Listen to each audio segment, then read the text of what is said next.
Zing is clutching the gun tightly in her hands, and the guy behind her is trembling, afraid to move. SuLi looks through the portal at the sleeping monsters and realizes that the sounds are not transmitted to them. You need to make a decision quickly, otherwise the beasts may wake up. He hits the dragon's muzzle with his kai, but the blow had no effect. The guy's power dissipated exactly at the moment when SuLi touched the rough skin of this dragon. The beast hits back, and this time SuLi will definitely get injured because of a strong attack. He flies back, collecting all the stones from the floor. Zing covers her mouth with her palm, not knowing what to do in such a situation. It becomes obvious that SuLi is not an opponent to this beast. While the guy is bleeding, Zing tries to put his thoughts in order, because now she is the only one who can help a friend. The monster is different from the previous ones. Its outer shell is not so easy to break through. SuLi's own forces do not help him, so his usual attack will not change anything.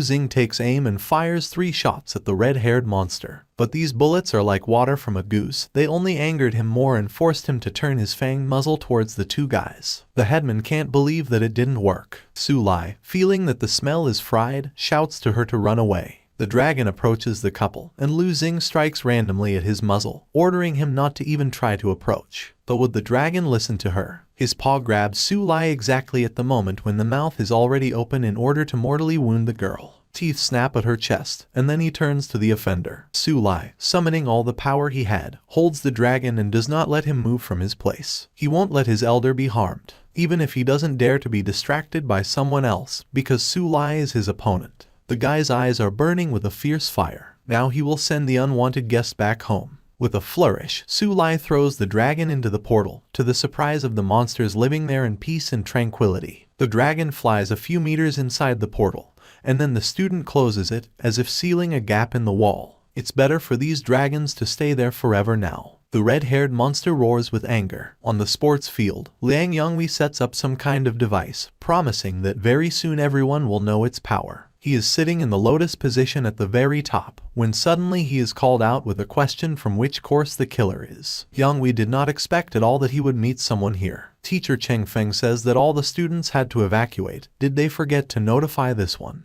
What's he doing here? Next to Feng is another teacher, Cheng Lu, apparently the brother of the first. Yonghui grimaces, how troublesome it all is, and he was not going to strain himself at all. However, it seems there is nothing else left. One of the teachers, it is unclear who is the first to notice the snake tattoos on the criminal's neck, so it is not difficult to put 2 and 2 together. Before the Cheng brothers have time to notify the others, Yonghui attacks with red lightning, falling directly into the space between the 2 teachers. Do they still hope that someone will come to their aid? None of Kaiyuan's teachers are capable of anything. To attack, the killer uses dark flames. With a high-speed punch, he summons spiritual forces to distort space and produce vibrations. 2 insignificant people were very unlucky to meet such an opponent as Liang Yonghui. But the Cheng brothers are not shy in front of his crazy face. Taking one hand behind their backs, they gather their strength and expose a light ball in front of the killer. Is this a joint cultivation? Joint cultivation is one of the types of cultivation in which the forces of 2 or more people are combined to produce a powerful attack. The forces form a perfectly round ball, connecting with each other, and now the only question is which one will overcome the other. Yonghui swears. The previous technique consumed too much energy, and the dark flame also spent a decent amount of energy. There was very little Kai left. 2 silhouettes can be seen jumping out of the smoke, and Liang barely manages to step aside as Cheng Feng lands in front of him. From behind his back, his brother immediately appears, who, bypassing the villain from the side, immediately attacks him with his foot. Yonghui puts a block, but it doesn't help him much. When it seems to the killer that the attack is over, Feng comes up from behind, grabs Lu by the shoulder and, leaning on him,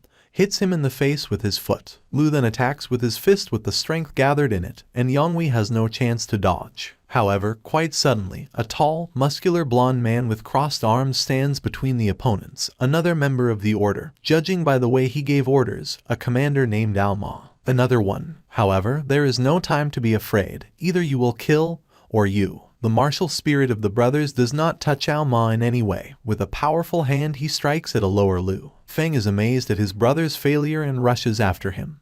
But the commander only says that this one is looking for death, and by force, like an arrow, pierces the stomach of the second of the brothers. Yonghui stands behind and looks at how the commander quickly and in 2 counts deals with the brothers. Alma is not only the commander, but also the owner of the golden pill. There is still a dome over the dormitory, but it is already beginning to dissipate. SuLi is lying on the ground with her arms outstretched and rejoicing that everything has returned to its former course. Lu Xing is sitting next to him, and on the left is the guy they recently rescued. Defa realizes that a strange spiritual force has disappeared when a message arrives on his mobile phone asking him to pay the outstanding payment. But this does not particularly please him. They have been locked in the dormitory for too long. It is completely unclear how far the order has progressed in its plans. We need to gather all the teachers as soon as possible. Defa leaves the floor where the dragon's corpse lies, which has broken through the wall, and asks Teacher Sun to direct the entire teaching staff to the tower. A bathhouse with a sharp and beautiful spire sparkles among the rest. It looks very majestic against the background of gray high-rise buildings, although it itself does not have any colorful painting. A blue crystal of power sparkles above the two battlements of the tower. Next to the tower, several teachers are flying on swords. Lu Cheng, the special teacher, says with a frown on his face that they have all already received a message from the director. They need to guard the energy tower as carefully as possible to secure the rest of the city. Yuan Zhen is responsible for everyone. You can't let the members of Ermugan get in. Their mission is extremely simple. Lu Cheng asks his colleague if she has contacted other teachers. Chen Ying reports as if hesitantly, Sun and Defa are together, but the connection with the Chen brothers is lost. Commander Alma grabs Yangwi's neck and squeezes it. Two at the stage of laying the foundations almost defeated him. What a shame for a member of such an order. Yangwi, still restrained by Alma's firm hand, tells that a student at the Kai purification stage has just killed Wang He and Ma Jixiang.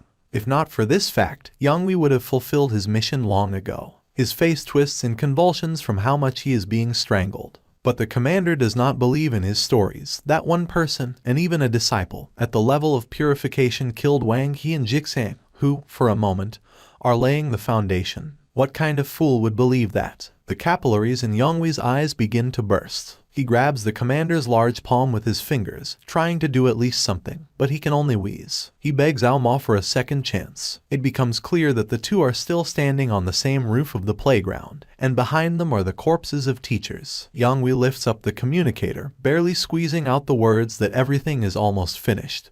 Only the energy collection tower remains. Ma grins. This loser is still useful. He grabs the communicator and finally lets go of Yangwi. He falls to his knees and coughs loudly. The commander projects an image of the city through a small device and decides to leave the tower to the henchman so that he can make amends in this way. Yangwi is lying at his feet, still trying to catch his breath. Grabbing him by the shoulders, Ma looks into Liang's face, saliva dripping down his chin. He smiles sweetly at him, but the words are not uttered in a soft tone at all. Even if Yangwi dies, he will have to lay the last bomb, and only in this case the order's task will be completed. The commander's eyes are bloodshot. Trembling with fear and stuttering, Liang replies that he understood the order from the beginning. A predatory smile, thanks to which two fangs become visible, adorns Ma's lips, and his hand, filled with a scarlet glow, rises into the air. SuLi runs out of the dormitory building to meet Teacher Sun and Director Wu. Defa immediately asks why the headman is not with him. And it's true, the guy left the building alone, without his faithful companion and the student whom they pulled out of the dragon's clawed paws. SuLi reports to the teachers. Lu Xing took the student they bumped into inside to a safe place, and left him to report to them. Sun here begins to worry about the condition of the students. Are they really not injured? And what happened in the dormitory? The guy, pleased with himself, tells how they found a portal under the building, but after its destruction everything returned to normal. Defa frowns at this information, because in this case it is not surprising that there were monsters everywhere. Someone established a connection with the cosmos. The director praises the kid for the work done, but they don't have much time to talk, since it's time for both of them to hurry to the energy collection tower. Standing on their swords, they finally tell SuLi to hurry up and go to the safe zone and wait for news there. The student is in a hurry to fulfill the order. It is still dangerous to stay outside. He would not like to meet the members of the order again. Xin Guang grits his teeth. Is this student in the period of Kai purification? He has the aura of Wang He. He watches SuLi leave from the roof. Had he killed two of his colleagues? Xin jumps down from his seat and immediately finds himself behind the student, who cannot help but feel a new danger. The killer points a finger at SuLi and demands to know why the energy of Wang He emanates from his body. SuLi freezes in indecision. Of course, he remembers the two guys he put in bizarre poses so that no suspicions would fall on him. But that's not what worries him at all. The guy in front of him, What, a dog, once he feels someone else's energy? And which of those two was Wang He? Putting his palms together, Xin says that although Ma Jixang and Wang He were careless, however, he did not forgive SuLi for their death. A force similar to a burning flame gathers around the furious shorty. The fire grows to colossal proportions, cutting SuLi off from the rest of the world, and Shorty says that anyone who dares to violate their plans should be punished accordingly, namely death. SuLi finally realizes that in front of him is another member of Ermugand. Flames gather around the student, covering him like a butterfly cocoon. This is not a mist, but small particles produced from spiritual power. It seems as if he is surrounded by a barrier, because of which he cannot move. The spiritual power of each person is unique and is related to the cultivation methods and habits of people in everyday life. Wang He was good at physical cultivation, so his scent mixed with sweat. In Xin's memories, Wang He constantly boasted of his good form, and received only discontent about the fact that he stinks of sweat. Now Xin feels the same smell from SuLi. Inhaling the air with his nostrils, he determines the location of the student and attacks in that direction. He slightly injures SuLi, but the blood prevents him from looking with his right eye. How did this little guy find him? Xin smiles leeringly. The next second, SuLi gets hit on the right cheek so hard that he is thrown like a pillow of feathers into the wall. The student wipes the blood from his lips and raises himself on his hands. He can't lose. Stop. Didn't Xin say that he feels energy? If SuLi remembered correctly, then most of the trees planted near the school are excellent guides. This can play into your hands. It was just the flowering season. SuLi runs out to the center and summons energy. Even a bird in the sky spits out its lunch from the concentration of power it found itself in this territory. A whirlwind of small flowers begins to gather around the student. Now it all depends on how the blue sniffs. Things are pretty bad for the killer. The smells are mixed in the air, blocking the sense of smell. With his arms crossed, SuLi collects Kai, and with one movement spreads it everywhere. Where did Xin hide? But there is not a drop of fear on the killer's face.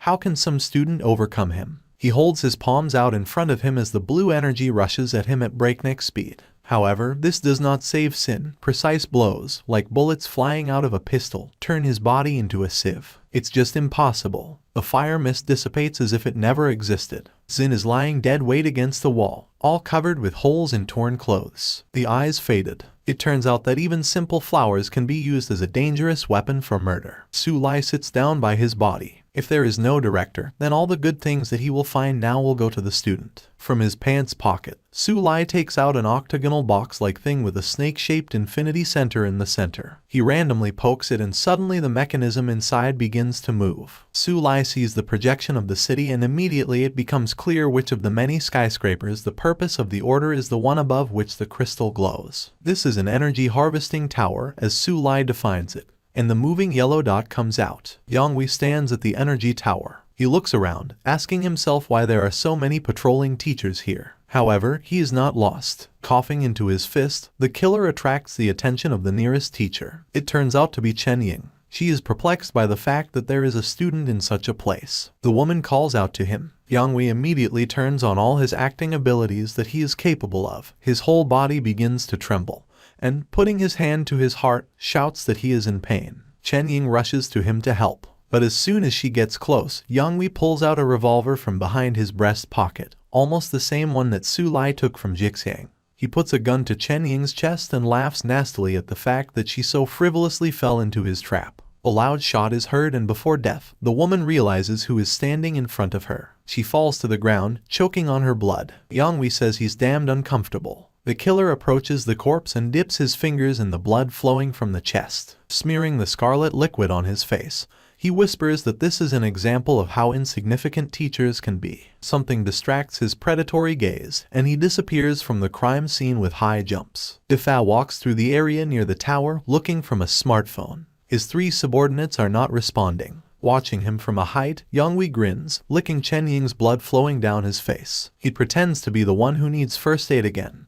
Clutching his heart and barely moving his legs, he walks towards the director. Yonghui looks quite convincing. A thick trickle of blood flows from his forehead, and his gaze begs that he is about to fall senseless. Defa, like everyone before him, first of all thought that all students should be in a safe place. So what is this one doing here? He did not rush to help, as Chen Ying did, but only frowned. But later, he went to meet him, asking what had happened, like everyone else, taking Yonghui for a real student of their school. so Defa got caught. With a practiced movement, the killer pulls out a weapon, but the sharp eye of the director immediately notices it. When Yonghui shoots, Defa is already creating a protective dome. Member Ermugand, well, wow. Easily beating off the bullet, the director finds himself behind Liang, who looks with confusion at the place where his victim should have been standing. That's bad luck. Yonghui flies into the wall and coughs from the dust that has risen. Looks like he got hit hard. With a white-gloved hand, he takes a smoking pipe out of his pocket. Inserting it into his lips, he says that he did not expect the appearance of strong cultivators in Kaiyuan at all. It's really such a big piece of luck. Inhaling the smoke inside, he says goodbye to the director and exhales a lilac fog, which fills everything around with large clouds. But suddenly Yonghui stops, and blood begins to flow out of his mouth. He can't understand what happened. An employee of the school who appeared with orange magic chains in her hands uses a lock and attacks the shocked Yonghui. 3 chains fly towards the killer,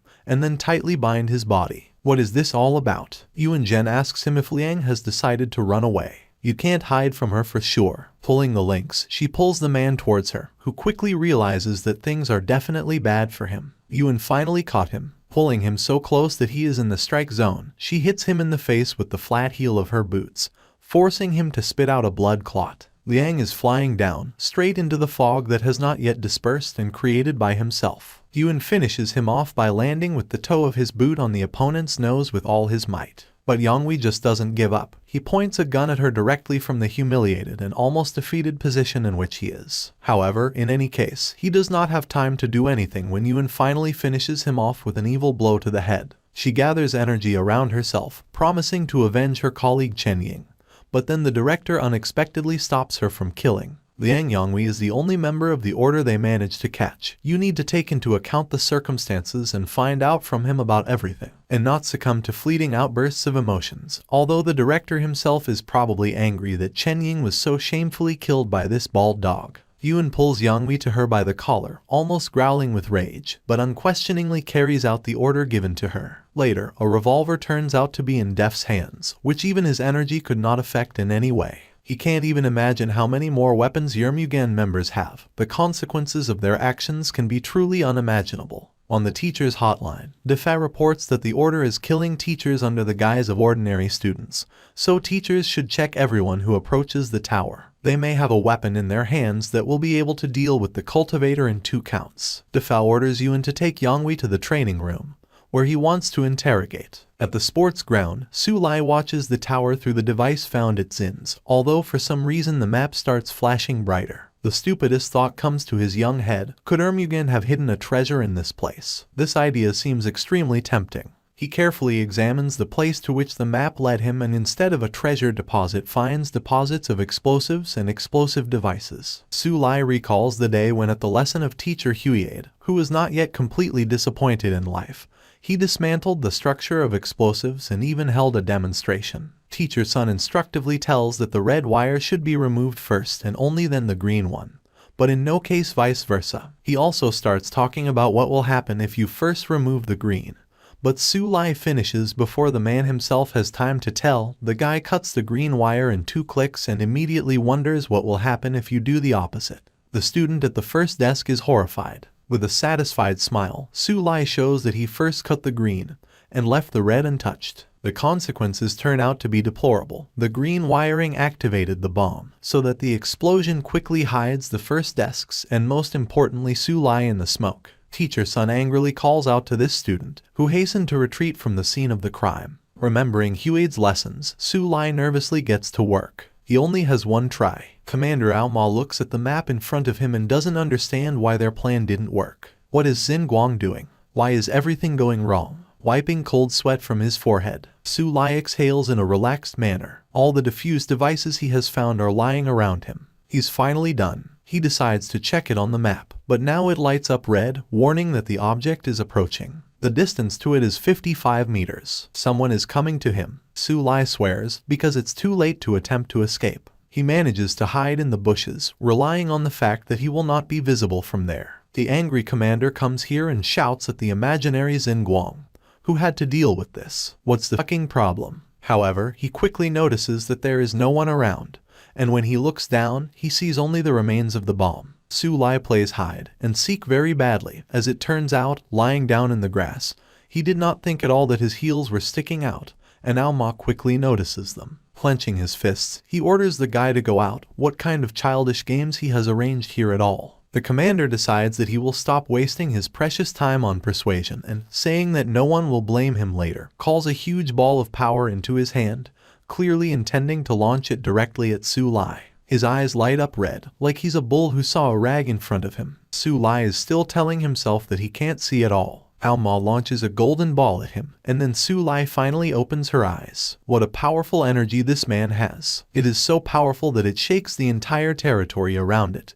and creates a powerful wave, similar to a tsunami. However, SuLi remains unharmed. At the last moment he managed to react and therefore avoided the fate of the bush, which was irretrievably destroyed. The commander asks where this student came from and why he has the badge of the order in his hands. SuLi replies in a sloppy manner that he got this thing from someone, and if Aoma finds the owner, then let him try to notify the student. The commander growls when he understands how the kid got the tokens. Such things are unique, they belong to Ermugand, and you can get them only in case of the owner's death. How dare SuLi mock him? Frowning, Aoma attacks him with a powerful blow, and the student barely manages to take a small step to the side so as not to be hurt. He realizes that the killer's speed and strength are not what they used to be. The indicators seem to have increased significantly. Maybe a man is the owner of a golden pill. The commander, in turn, draws his own conclusions. This guy is at the stage of Kai purification. But nevertheless Xinguan somehow managed to lose to him. Resting his boot on the ground, the man turns around with his whole body. It was just a demonstration performance. The main action will begin right now. He kicks SuLi in the face with all his might, knocking the whole spirit out of him, and he flies at full speed into a thick tree trunk. Blood gushes in a stormy stream from the nose. It hurts like hell. It feels like all the bones were ground into porridge at once and served for lunch. SuLi covers his nose with his hand, and the shadow of the commander rises above the big threat. He sticks out his little finger, as if he needed only this finger to defeat SuLi, and asks if that's all for today. Maybe the student has something else to show. But how can he do anything if SuLi is only at the stage of Kai purification? The commander backhands his fist into the solar plexus, enjoying the torment of the student. He really can't do anything against such a strong opponent. Aoma laughs, and SuLi's world turns scarlet from the blood that runs down his face. The guy's bones turned out to be quite hard. They didn't break even after the commander inflicted so many blows on them. SuLi is lying by a tree, barely breathing and not seeing anything because of the scarlet liquid blurring her eyes. His whole body is unbearably sore from the elder's beatings. The commander takes the token from the student's weakened hands and moves away from him. Aoma made a mistake, so how can he contact Liang Yonghui now? Let him only dare to break anything else. Continuing to press the buttons on the token, the man moves further away from the teenager. But he immediately stops when he feels an almost imperceptible movement behind his back. SuLi picks up from the ground, and Aoma can only marvel that the boy is still alive. A grin freezes on the guy's lips. In his hands he holds a stone that has already soaked his energy, and asks why he leaves when he has played enough. Who does that? Kaiyuan school students are not easily intimidated. SuLi swings a stone. However, Aoma does not perceive this as a real danger. Does this guy really think that he can overcome him with a piece of stone? He mockingly pokes himself in the chest and asks the guy's opinion about whether he can survive the battle against him with one stone in his hand. SuLi, not listening to him, throws, and the opponent easily catches his newly found weapon with one hand. Clap, and that's it. And now it's time for a real attack. With quick steps, SuLi is hiding using distracting maneuvers. How interesting. The guy jumps like a frisky hare, not a person, from side to side, confusing the opponent's gaze, and stops only when he is behind him. He clasps the man's wide waist with both hands and triumphantly thinks that the plan has succeeded. Aoma got caught. With a sharp movement, SuLi knocks the commander on his back, although he himself is half as small as he is. Aoma falls heavily, creating a small crater and a large shock wave around him. As if not a person fell, but a bomb exploded. Balls of dust rise, and the figure of Aoma, who has already risen, appears from behind them. SuLi sees that the commander is now definitely not in the mood either to growl or to feel sorry for him. Wiping the blood from his lips, SuLi is ready to fight to the last. Aoma can't help but admire his little opponent. He has never met such a nimble one. SuLi is the first in his memory. The man's thick eyebrows converge on the bridge of his nose. Now the boy has definitely come to an end. Glowing with golden energy, he attacks SuLi, but he is not timid and calls on his strength in response. Liang Yonghui is kneeling on the school's training ground, still chained by teacher Yuan. The director says that now he will ask a question and it would be better for the hostage to answer it very honestly. What is the purpose of infiltrating Kaiyuan? It can be seen that Yang Yu got a lot from the teachers. The eye is beaten, the tooth is knocked out, bruises begin to bloom on the gray face. He answers without exaggeration or concealment that they have almost fulfilled the order's plan. Very soon, in just a few minutes, powerful explosions will be produced. Oh, is it really a collection tower after all? Liang is laughing like a madman. While 3 workers are guarding him here, all the actions of the order are already going into activation mode. There's no stopping it. Finally, everyone will know the true power of Ermugand. Teachers, without holding back, kick the prisoner with their feet for such a conversation, and even the director does not try to stop them. Defa asks how things are going with the energy collection tower. He immediately replies that a request has just been made for all teachers to explore every corner of the tower in order to understand the whole essence of what is happening. The director wipes the glasses and replies that in this case, the only way to make the school explode is to place a pile of explosives near it. He approaches Yonghui's battered face and asks where they planted the bombs, where the switch is hidden. It's better for Liang to loosen his tongue as soon as possible before Def runs out of patience. But he only gets a smile in response. How can he give out such information? If the director plans to spend his last moments of his life on him, then he will share them with honor and joy. A huge explosion illuminates the space. The prisoner's face freezes in disbelief. This is undoubtedly the power of the golden pill. Kaiyuan safe zone. Students sit either in groups or individually. Someone is playing. Others are examined by a nurse. But everyone is interested in one question. What is happening outside? There have been several explosions, so it's probably nothing good. Until the teachers tell you, you cannot leave the zone. 2 girls persuade their friend to stay here because this is the safest place. It will only create more problems for employees. Lu Xing overhears their conversation, but does not interfere. Her attention is more focused on her mobile phone. SuLi promised to talk to the director, and then return to their safe zone. Where does he just wear it? Why not yet? Lu Xing cashes in on Su's contact and puts the phone to his ear. Nothing serious was supposed to happen. However, she anxiously bites her thumbnail, begging SuLi to answer the call. A mechanical voice informs that the subscriber is out of the network coverage area, and this turns the headman's world upside down. Unpleasant thoughts come into my head that a friend has probably met with a strong enemy, and I will not be able to resist him. Tears of grief come to my eyes. She clutches the phone in her hand and runs to the exit with a tremor in her whole body. Nothing serious should have happened to SuLi. Nevertheless, she rushes to the exit at full speed to help. The commander again makes a boy out of a guy to fight, this time by imprinting him into concrete steps. SuLi, although he seems to have understood this before, is increasingly aware that he is not his opponent. Why does the commander feel a constant rush of blood into the body? His body must not have been so excited for a long time. Because of a special opponent, it's not a sin to stretch the bones properly. There is simply no other explanation. The commander comes out of the fighting stance and compromises. The guy is clearly not his rival, so let him remain an ordinary hostage. But SuLi suddenly points behind him, informing him that someone is approaching. But can Ao Ma be fooled by such a cheap trick? Of course not. He smugly kneads his knuckles with his finger, intending to continue beating the crap out of the guy. SuLi can only hope that the explosion should have attracted the director's attention. In the end, he will definitely not be able to cope alone. But the director would have dealt with this person in no time. Just let him hurry up, otherwise the student will not last long. The commander walks stiffly towards SuLi, but suddenly a man begins to glow behind him, like a star in the sky. Bad business, this is not just a cultivator, but the owner of a golden pill to boot. He did it on purpose, specially detains the commander, because his main goal is to create energy fluctuations and thereby attract as many people as possible. When Ao Ma turns around, almost the entire teaching staff of the Kaiyuan school, headed by the director of Defal, is already standing behind him. Yonghui sits chained at Yuan's feet and does not dare to raise his head at his leader. Defal loudly announces that all members of the order, except the commander, have been destroyed, so it's time to surrender. Ao Ma's colleague betrayed him, but when Liang seems to want to object, the sealing spell does not allow him to open his mouth. Even his cheeks turn red and swollen from the attempt to speak. What a bunch of trash got into Ao Ma's team. None of them will be able to fulfill their mission properly. If everything is here, then the commander will fight with everyone at once and sort it out. That's the deal. But the man's body is pierced by acute pain, muscles cramp, and blood gushes from his mouth. He falls to one knee. Is this the residual energy from SuLi's punch? Defao orders Sun and Lu to grab him, but Aoma does not give up so easily.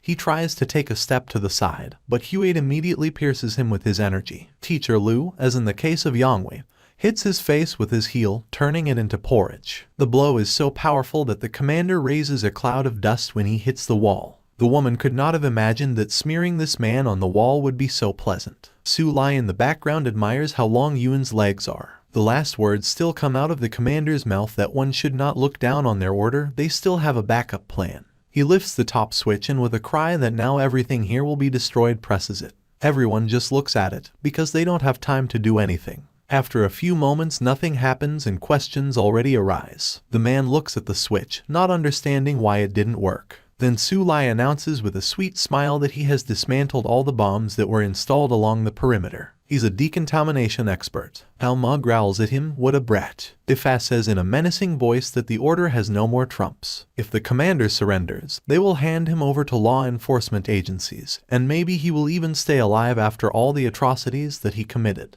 But how can the director think that the commander will give up so easily? Never. While the teachers are holding Alma in the ring, Lu Xing calls out to SuLi. She was scared to death for him, but he's fine, because the teachers and the director are here. The guy scratches his head in perplexity. It's dangerous here, why did the headman come then? But isn't the answer obvious? Lu Xing was worried about this fool. The commander laughs. There is one of the most powerful among them, and they don't even know what fun it is. However, no one understands what or who it is about. None of them will leave alive today. He raises his hand up and removes the seal from Yangwei. Look at him, everyone. The energy in Liang's body is raging and he no longer looks like a man.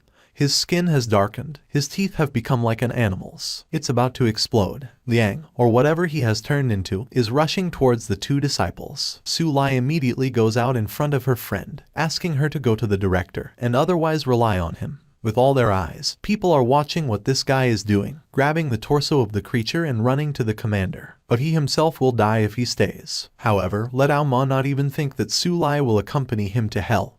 He throws Liang right at the man with all his might. Defao covers Lu Xing with her body, who reaches out with her hand to a friend who remains on the bare site. Folding his hands in a special way, the director announces that the heavens are ready and a very powerful collection of energy begins from every teacher who is here. With tears in her eyes, Lu Xing reaches out to SuLi, but she is not allowed to pass. In the law enforcement building, a report is read out that at the Kaiyuan school, the system tracked an explosion with a range of 100 meters with a coefficient of 6.0. It is concluded that these are definitely members of the order, so they simply have to intervene in this.